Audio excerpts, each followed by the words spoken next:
This is Bishop Craig in Lansing, and this is Take One for the week of November 10.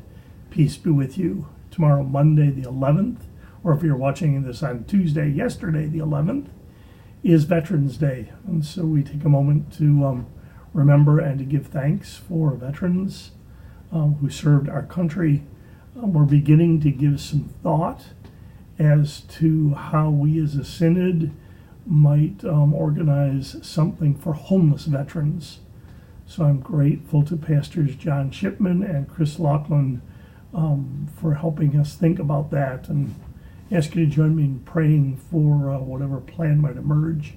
If that's something you have a passion about, ministering to homeless veterans, please let us know.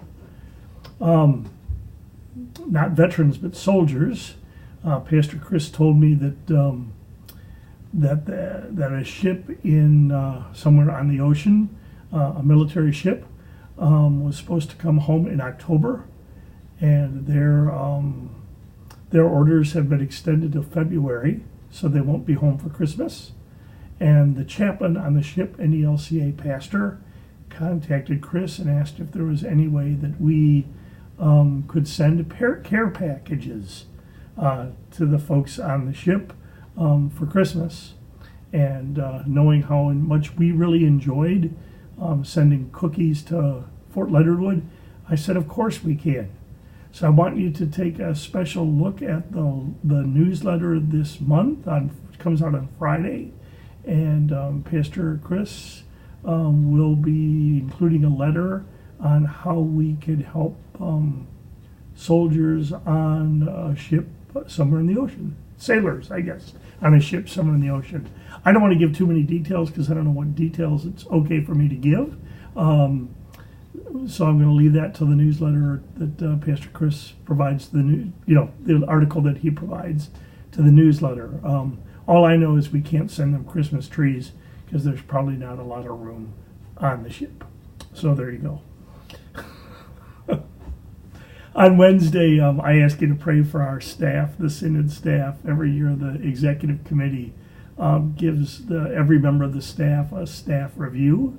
This year, we're looking at how the transition to the new staff plan is going and how we can better live into it. It's not like flicking a switch.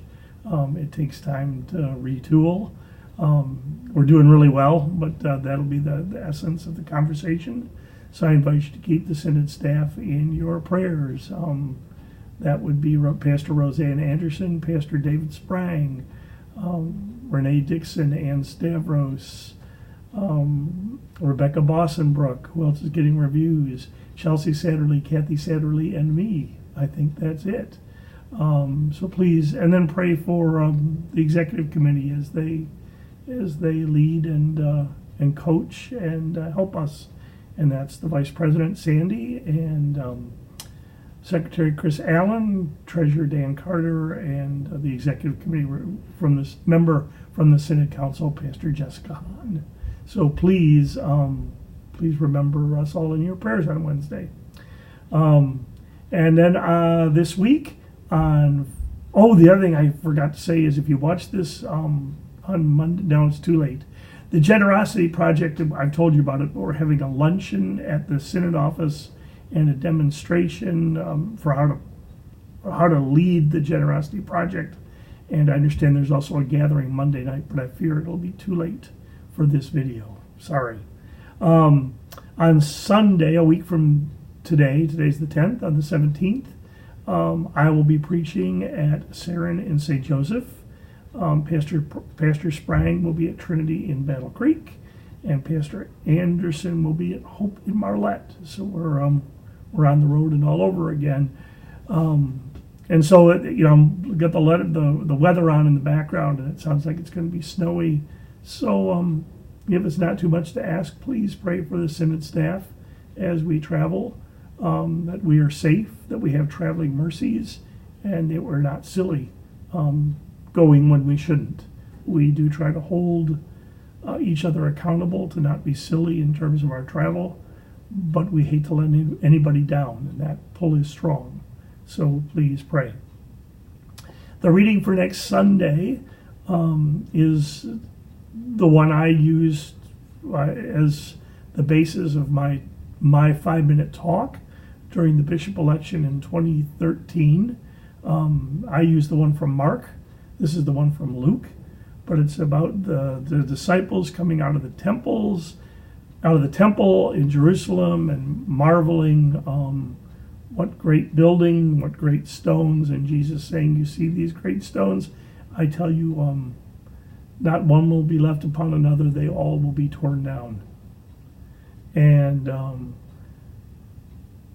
wow, I what is that? 6 years ago, I gave that little talk, and I couldn't have imagined how much the world would have changed in 6 years, and how much we would want the church to stay the same as kind of our stability and security, and the reality is that the church will not. The stones of the church will also be torn down. And what I said in that assembly 6 years ago is all the more true today. I don't want to spend my life trying to pop up stones that Jesus has determined must come down. And I don't think any of us want that. So the invitation, I think, is to examine the stones and to see if Jesus is saying it's time for them to come down. And we can only do that because we have the assurance that Christ will always be with us.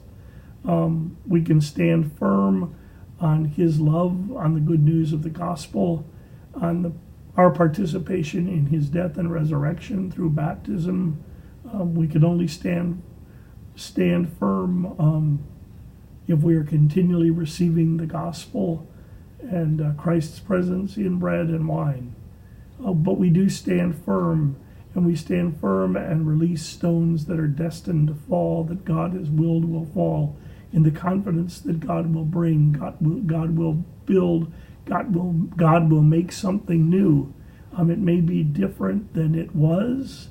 It may be different than we want or imagine, but God will make something new. In Christ, there will be new life.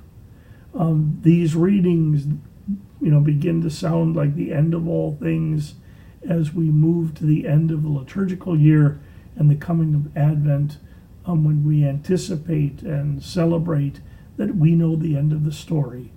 Christ will come at the end of all things and will rule in all things, will reign in all things, all in all. So that gives us the freedom and the courage to let go of what is in order to embrace what Christ is doing, the new life that Christ is bringing in the midst of change. But we all know that it's hard and it's sad and we don't want to do it. And I guess that's why we have each other, not only to comfort, but to poke and to prod and to press, and to help each other stand firm. So there again, if you read my letter in the newsletter on Friday, you'll see that change is coming to some of our congregations as well. So we hold them in prayer, and we do everything we can not to prop up falling stones, but to support God's beloved children. That's Take One for the week of the 10th. Peace be with you. Take care.